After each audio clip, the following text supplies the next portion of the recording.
Ka-curious, panoorin pa natin ang video na ito. Yun, mayroon tayong isang pastor from Tacurong City 3 years ago na nandoon na nag-aral sa Italy. He was a pastor of the Pentecostal Oneness. Ang kanyang conversion very unique kasi nanaginip siya kay Mama Mary. Yun lang din. Yung tumawag siya sa doon siya, kasi that was during the pandemic. So he called me up and told about his dream. Sabi ko, go to your bishop. So yung pabalik-balik siya sa kanyang obispo na, sa kanyang denomination, sabi ng obispo na, I discern that God is calling you to become a Catholic. Sabi ng kanyang obispo. So, naghingi siya ng advice, sabi ko, punta ka sa parokya sa Tacurong City, maghanap ka ng parokya, din magkiusap ka sa pari, para mag-undergo ka ng proper catechism. So, after the proper catechism, after observation, bininyagan siya sa Tacurong, and then, kinumperm siya sa General Santos, doon sa center namin, and then, nag-apply siya to study for the priesthood. He was accepted in Italy. Alam niyo mga kapatid, milagro talaga ito. Sabi ko, Lord, kung kalooban mo ito, sabi ng seminary sa Italy, kailangan namin ang recommendation sa isang obispo. Alam niyo mga kapatid, naghanap ko ng obispo, doon ako nakapunta kay Bishop Pabilio. And then, pina-interview ko siya kay Bishop Pabilio. From 1 p.m. to 6 p.m., sabi ko doon sa likuran, parang wala na itong pag-asa. Pumunta ako kay Bishop Pabilio, sabi ko, Bishop, kung ano talaga ang decision mo, Bishop, uuwi na lang kami. Kung wala, hindi talaga pwede, maghanap na lang kami ng seminary dito sa Pilipinas. Biglang sabi ni Bishop Pabilio na, ngayon gagawa ako ng rekomendasyon. So, hingiin ko yung sulat mo sa kanya, di ba? Nag-recommend kayo doon para mabinyagan, ma-confirm. Saan yung letter mo? Binigay ko yung letter ni Bishop. So, doon niya pinattern yung kaniyang rekomendasyon. The next one, yung punta na kami sa Italian Embassy, inapprove. Pero sabi ng Italian Embassy, kailangan namin ang certification sa Papal Nuncio. So, kinausap ko si Brother Ruggie, kasi pastor siya, Brother Ruggie, matagal na ako sa Katoliko, pero hindi pa ako nakapunta ng Papal Nuncio Office. So, medyo mahirap na to. Kuha tayo ng recommendation sa Bishop. Ngayon, Papal Nuncio, mahirap na to, Brother Ruggie. So, we will pray the rosary, manalangin tayo buong gabi. Pagka next day, punta kami sa Papal Nuncio Office. Madre ang nag-entertain, kinuha yung mga document, and sabi ko, Brother, Pastor, hindi ka naman pastor ngayon, no? Kasi brother ka naman.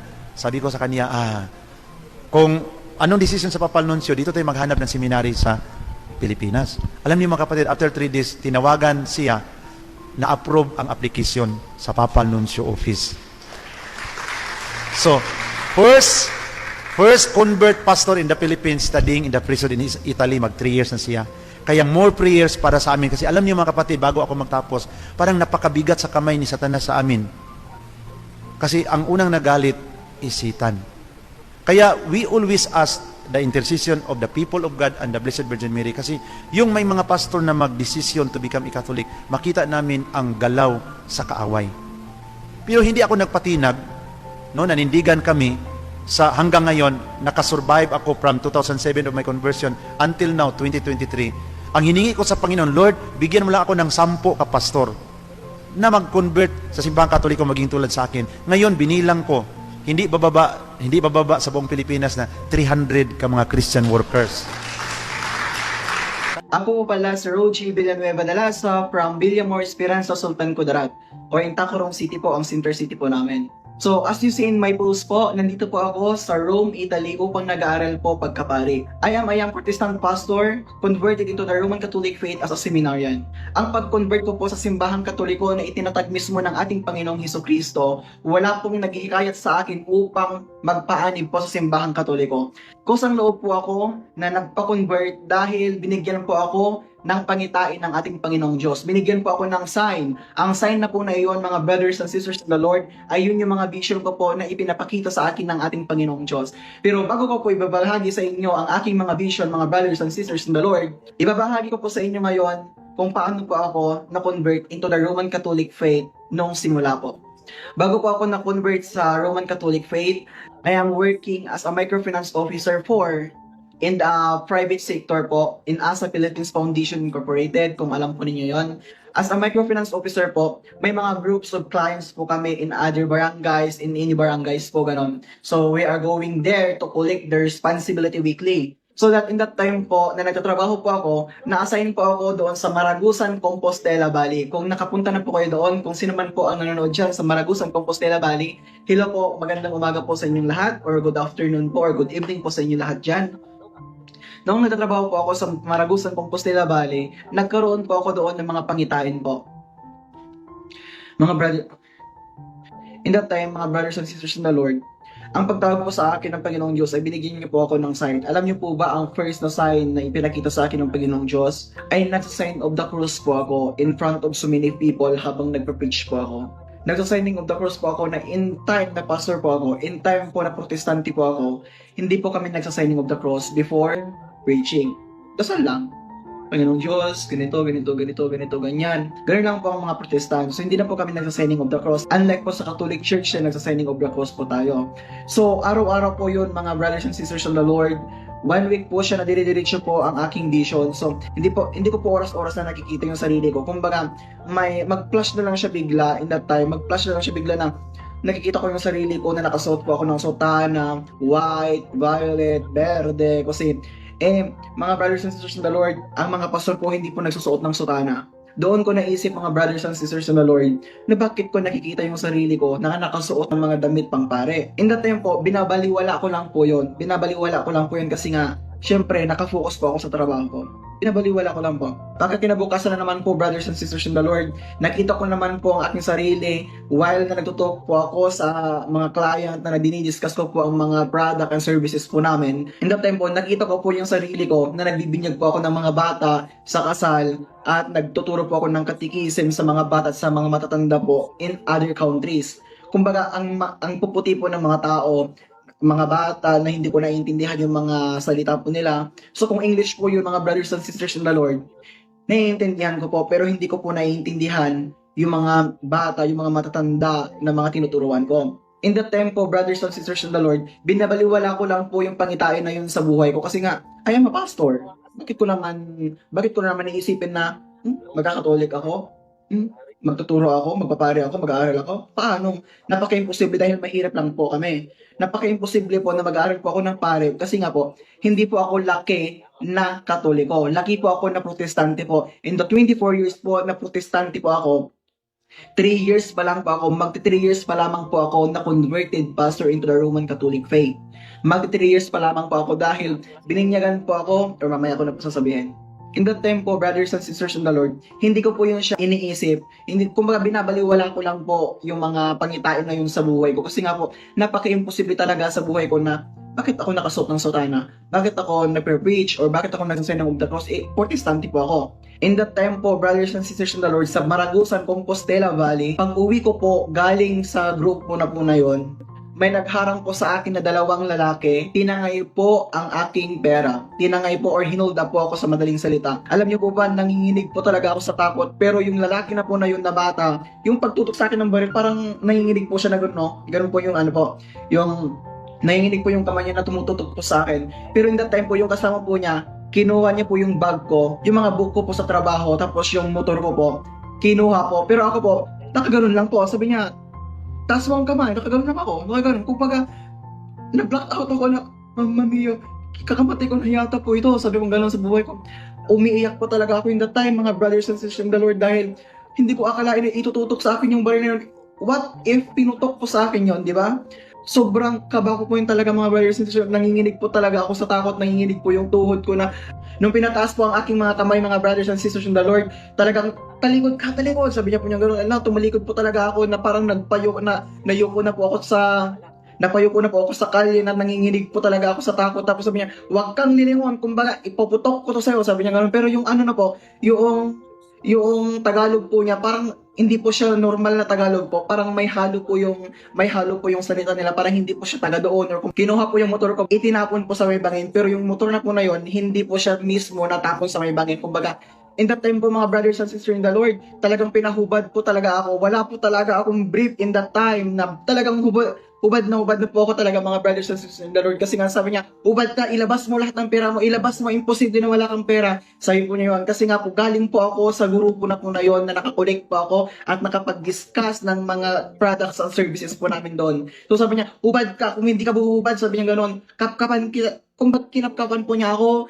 kumbaga talagang pinahubad niya talaga ako mga brothers and sisters in the Lord. Alam niyo po, may dumaan doon na truck na nagde-deliver ng repolyo, tapos kamote po. Anong sabi niya? Sir, bakit kahubad? Tulungan niyo po ako kasi may nag-hold up po sa akin, may mga dalawang lalaki po doon. Sabi ng lalaki na po na yun, yung ba yung parang ang bilis-bilis na patakbo ng motor, sabi niya gano'n. So, naka-motorcycle po sila na walang plate number, sabi niya gano'n na, kumbaga, ano pa po sila, nakabunit pa daw po sila, sabi niya, na ano po niyo yun, kuya, sabi niya gano'n, in-interview po kami doon sa barangay mismo, doon sa Marabusan, Compostela Valley, kung saan po ako mismo na na-hold up. Lahat po ng mga taga-barangay doon, mga brothers and sisters, nag-responde po sa akin dahil sumakay po ako in that time na tinutukan na po ako ng baril na umalis na po sila at natangay yung bag ko po at yung motorsiklo ko po na sinasakyan. Pagka kinabukasan po noon, pumunta po kami sa Nabunturan City or Nabunturan po upang i-report po yun sa police station. So, pumunta po kami doon ng manager ko, yung supervisor ko po, yung kasama ko, pumunta po kami doon. In that time po, doon ko po sinabi lahat na ito ba. In that time po pala mga brothers and sisters in the Lord, doon po pala yung area na na-hold upan po, na nakakarapan ng mga motorsiklo po. Yung sinabi po sa akin sa barangay na yung area na po yun, yung prone accident, na may mga na-hold up, na may nababaril, may namamatay, doon po. So nagpapasalamat po ako sa Panginoong Diyos dahil na-hold up lamang po ako doon na parang kahit ubad na ubad ako, wala akong pakialam kasi nga second life po na yun, mga brothers and sisters in the Lord. In that time po, nung nakapag-report na po kami doon sa police station, dilipat po ako ng branch, lumipat po kami doon sa Compostela Valley. Doon po sa Compostela, sinasamahan ako ng manager ko po dati na mag-house visit, ganun po, kasi nga na-trauma talaga ako, sabi ko, ayaw ko na mag-drive, sabi ko, magre-resign na ako. So in that time po, tinawagan po ako, mga makalipas po ng isang buwan, tinawagan po ako ng manager doon sa Marabusan, Compostela Valley na pwede kang magpirma dito, pwede ka bang magpunta dito sa branch dito dahil may pipirmahan ka lang tapos babalik ka na.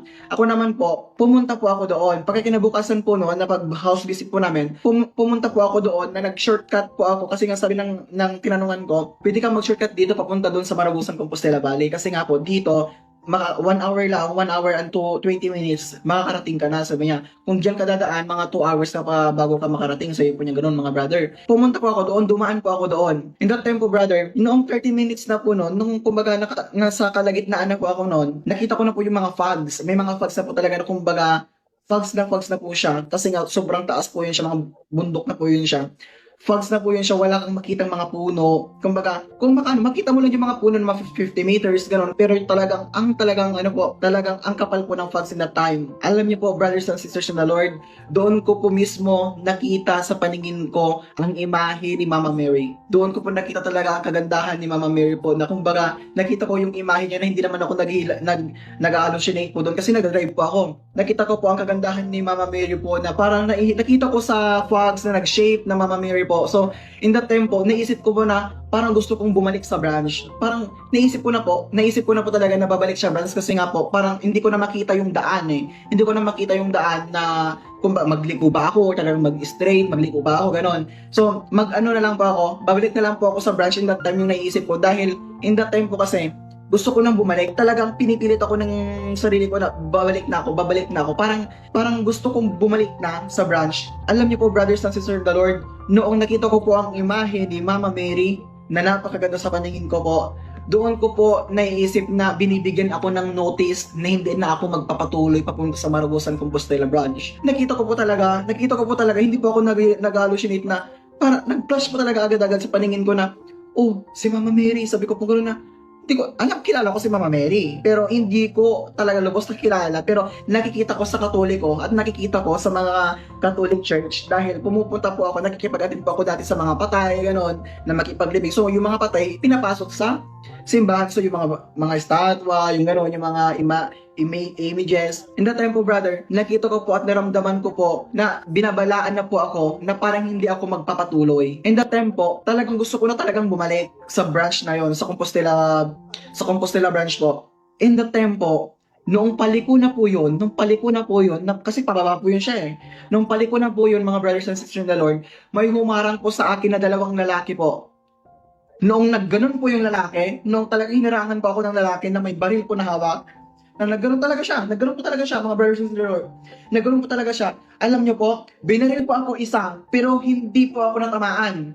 Talagang binilisan ko po, sino po bang hindi Matatakot po, sino bang hindi mabibigla sa isang putok na baril? Siyempre, marattle ka na po. So it means to say, binilisan ko po yung takbo ng motor ko, kahit pags na po yun siya, kahit hindi ko na nailang, binilisan ko po siya.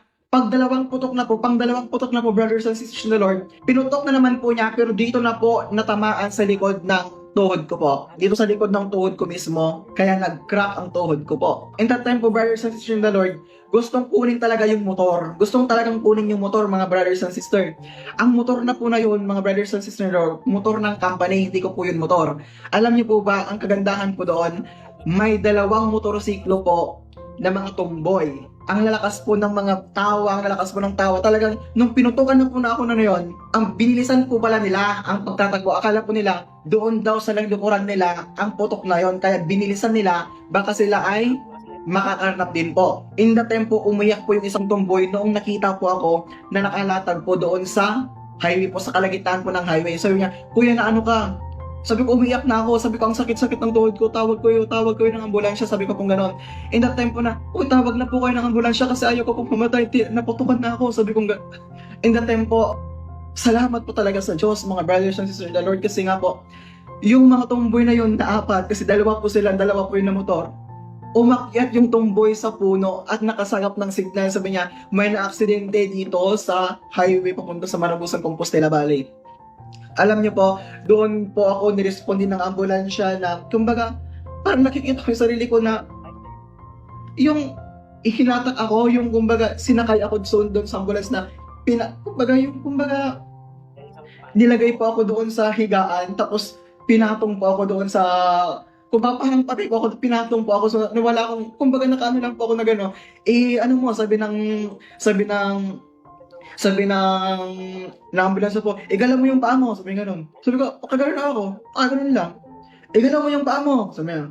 Ginanon pa ako ng yung sa legs ko po, ginanon pa ako. Huy, gising ka! Ano mo, nandito na kami, huwag ka nang mag-alala, huwag ka nang matakot. Sabi niya, umiiyak po yung tomboy na nakikita ko na, Kuya, okay ka lang ba? Kuya, buhay ka pa. Sabi niya gano'n, Kuya, buhay ka pa. Nagano'n po siya. In that time po, brothers and sisters in the Lord, yung motor lang po na yon, yung motor ko na yung mga brothers and sisters, andun lang sa pinakagilid, sinuksok lamang po sa gilid. Kumbaga, 100 meters away, sinuksok lamang doon yung motorsiklo po. Na-respondi po ng pulis yun, at saka yung ambulance po talaga, hindi ko po makayang i-explain, mga brothers and sisters in the Lord. Ang kumbaga, pangalawang buhay ko na po, kumbaga 2 chance ko na po yun. 2 chance ko na po na mabuhay dito sa mundo na ito, mga brothers and sisters in the Lord. Kaya alam niyo po, brothers and sisters, noong nakapunta na po kami doon sa yung ambulance na po yun, mga brothers and sisters in the Lord, dinala po ako doon sa Nabunturan Hospital, doon sa orthopedics. Kasi sabi niya, operahan na yun agad-agad. Sabi niya, operahan na yun agad-agad. Alam niyo po, marami pa pong mas malala sa akin. Kaya sabi niya, iiwan niyo muna na yan, iiwan muna dyan sa sa operating room. Or doon sa may room kasi po na yon na, kumbaga, ginatahi para hindi maglala yung dugo na mawala.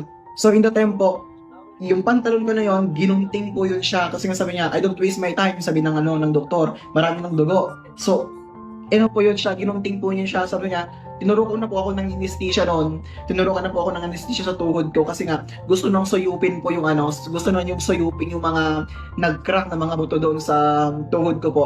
In that day po, kasi hindi po siya nasuyop lahat, ooperahan na po ako in that time. So, in-schedule po ako by the 3rd day noon, in-schedule na po ako na operahan na po kasi marami pa pong nakapila na operahan or marami pa pong naka-schedule na operahan po. In the time po, brothers and sisters in the Lord, napadasal po ako in my mind na, Lord, kung tinawag mo po ako, please cure me abruptly. Lord, please, tulungan mo po ako. Lord, please, sabi ko kung gano'n, kung tinawag mo po ako upang ipahayag ang iyong mga salita sa buong mundo, please help me and cure me abruptly, sabi ko gano'n. In that time po, brothers and sisters, hindi ko po talaga ma-explain ang sakit ng nararamdaman ko po sa tuhod ko na kumbaga iniiyak ko na lamang po. Noong naoperahan po ako noon, ilang buwan lang po, mga 3 months to 4 months, abruptly cured na po ako in Jesus' name. Thank you, Lord. After ko po naoperahan, mga brothers and sisters, hindi ko ma-explain yung kagalakan ko kasi nga po, 3 to 4 months pa lang po, nakakalakad na po ako. Nakakalakad na po ako na may saklay. In the time po, nagpapasalamat po ako sa Panginoong Diyos dahil nakakalakad na po ako na may tungkod. In the time po, noong 1 year na po ang nakakalipas ng aking operation po. Nung 1 year na po mga brothers and sisters in the Lord, kasi doon po ako sa Esperanza nagpagaling. Dahil doon po ako kila tita ko sa Esperanza po na nagpagaling in that time. In that time po mga brothers and sisters in the Lord, gumaling po ako doon abruptly. Kumbaga, cured na cured po talaga ako. Maraming salamat po sa Panginoong Diyos dahil binigyan niya po ako ng kagalingan abruptly. At ang pinakamalupit doon mga brothers and sisters in the Lord, noong fully recovered na po ako mga brothers, nag-apply po ako sa Tacurong City sa Imperial. Doon po ako nagtrabaho sa account officer po. So, alam niyo po brothers and sisters, noong nagtatrabaho po ako doon sa Tacurong City, doon na din po ako lumapit sa Paris Priest. Tinawagan ko po si Brother Noe kasi nakita ko yung may friends po ako doon na sabi niya, uy, may converted pastor, kilala mo ba si Brother Noe? Sikat yon, sabi niya gano'n. Sikat yun sa Katoliko, kilala ko yun, sabi ng naging ninong ko. So, tinawagan po namin yun, tinawagan ni ninong ko si Ninong Noe na sabi niya may ganito, sabi niya pong gano'n. So, tinawagan ko si Brother Noe that time na ako po ay isang young Protestant pastor na nagpa-preach na po ako. So, pinakita ko po yung video sa kanya. So, ipapakita ko po din po dito yung video ko dati at yung mga pictures ko po nung young Protestant pastor po ako. In that time po, brothers and sisters of the Lord, sinabi ni Brother Noe Dura na lumapit ka sa parish priest. So, sinabi ko po na nakalapit na po ako.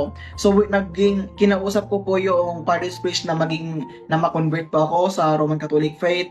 At doon na po ako, mga brothers and sisters of the Lord, na binigyan ako ng right catechism po ng naging sister ninang ko. Kasi yung sister na yon na nagkatikis po sa akin, na nagturo po sa katikis po sa akin, naging ninang ko po sila. Dalawa po sila na nagturo sa akin, naging ninang ko po sila. At yung secretary po ng parish priest doon sa Tacurong City, naging ninang ko din po. At yung mismong parish priest, si Father Alin po, naging ninong ko din po sa pagkabinyag ko. Alam niyo po ba, brothers and sisters in the Lord, noong October 31, 2020, I am proudly alam niyo po ba, brothers and sisters in the Lord, noong October 31, 2020, I am proudly to tell you that I am a converted na po. I received the sacrament of baptism in that day. Ito po ang aking picture noong na-convert na po ako at nabinyagan po ako sa simbahang Katoliko na itinatag mismo ng ating Panginoong Diyos. So ito po mga brothers and sisters in the Lord, ang certificate ko na nabaptize na po ako sa Roman Catholic Church.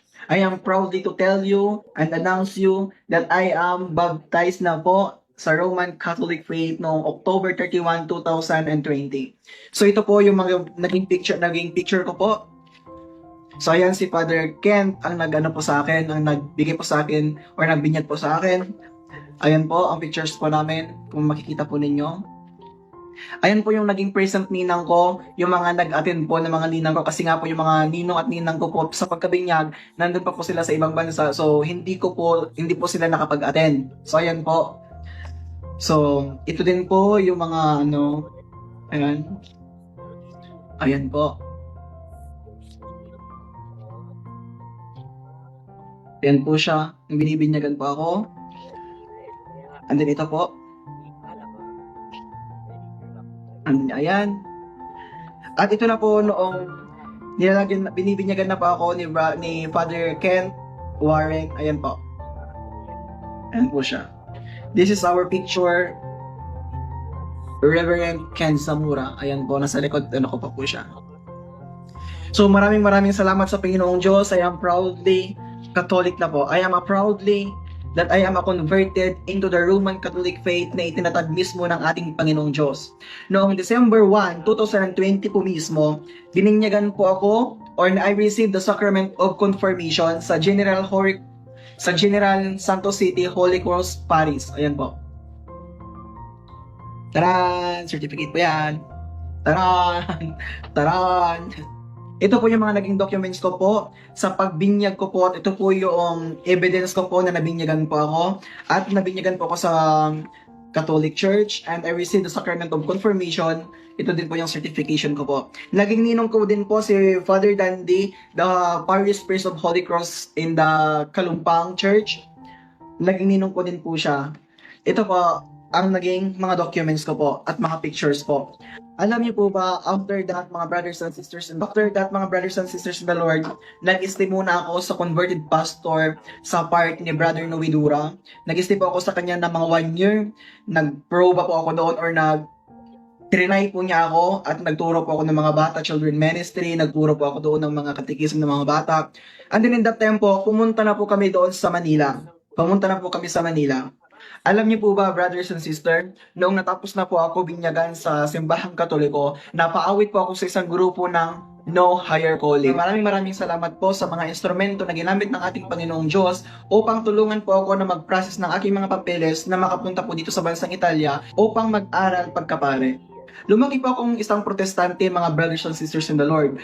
Ngayon po ay mag-3 years na po ako ngayon dito sa Simbahang Katoliko at nag-aaral na po akong mismo dito sa Rome, Italy na magpapari po. Alam niyo po, brothers and sisters in the Lord, marami po akong napagdaanan na hirap, na marami po akong napagdaanan na mga tukso, marami po akong napagdaanan na kahirapan na mag-process po ng aking mga papilis papunta po dito sa Italy.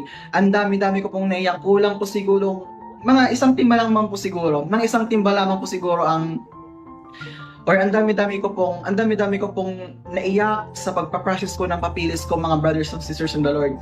Alam niyo po, ang dami-daming nagsasabi sa akin na mga fake daw po lahat ng mga papilis ko. Yung plane ticket ko po, yung invitation letter ko from here in Italy, yung passport ko, yung Italian visa ko po, lahat po yun is fake ang sinasabi po nila. Umiiyak po ako dati dahil sabi ko, paano naging fake ito? Nagpa-process naman po tayo, Ninong. Sabi ko gano'n. Paano naging fake ang mga papilis ko? Paano naging fake ang mga endorsement na galing sa obispo na sinasabi ng mga ibang tao? Or, alam niyo po, brothers and sisters in the Lord, bago po ako na-convert sa Simbahang Katoliko, ang dami-dami ko pong napagdaanan ng mga, kumbaga, napagdaanan na sacrifice po. Napagdaanan ko talaga na, kumbaga, yung na-breakthrough ko yung pagsubok ngayon, ang dami-daming nagsasabi sa akin is mga fake po. Yung mga passport ko, Italian visa, yung plane ticket ko po, at yung invitation letter ko po na galing dito sa Italy, sinabi po dati, is fake po. Lahat po ay fake. Sabi niya ganun. Alam niyo po, brothers and sisters in the Lord, ginagamit ko lamang daw po yung invitation letter, yung fake na plane ticket, yung fake na Italian visa, upang makahingi ng tulong sa mga kapatiran natin. Kalooban ko na sinabi po na fake lahat po ng pinaghirapan namin mga papeles. Yung mga papeles po, yung mga like yung mga apostolic nuncio, certification, yung mga bishop recommendation, parish priest recommendation, ang sakit-sakit pa talaga ng kalooban. Noong in that time, mga brothers and sisters in the Lord, sa gabi, sa CR, sa banyo habang naliligo ako, iniiyak ko na lamang po ang kalagayan ko dati dahil, kumbaga, maybe kagustuhan siguro yun ng Diyos na naranasan ko kasi yung mga nagsasabi sa akin dati, nasira po ako sa mga benefactor. Nasira po ako sa mga benefactor na sinabi yung mga binibigay sa akin dati na pinag-plane ticket ko po from Jensen to Manila, yung mga pinang-process po ng Italian visa, is binili ko lang daw po ng mga cellphone yon. Sabi ko naman po, I have yung mga cellphone ko po dati, hindi po ako bumibili ng cellphone. Hello mga kapatid, follow and subscribe Mr. Curious Catholic. Marami tayong matutunan, mapupuno po yung ating isipan sa mga katotohanan. Dahil ang katotohanan na magbigay sa atin ng tunay na kalayaan. God bless. Hello mga kapatid, inanyayahan namin kayo, huwag niyong kalimutan mag-subscribe sa kay Bro Dance Oberio, Mr. Curious Catholic. Marami kayong matutunan sa pamamagitan ng pagsubaybay niyan sa pagsagot sa pananampalataya na inaatake ng ating mga kapatid sa iba. Yung pananampalataya, and they are not only attacking the teachings of the Catholic Church, but proselytizing the good numbers of the Catholic. At sa pamamagitan sa pagsunutin niyo ito, Mr. Curious Catholic, Facebook page and YouTube channel, dami ninyong matutunan. Isabuhay natin ang ating matutunan. Rodillo et Iglesia.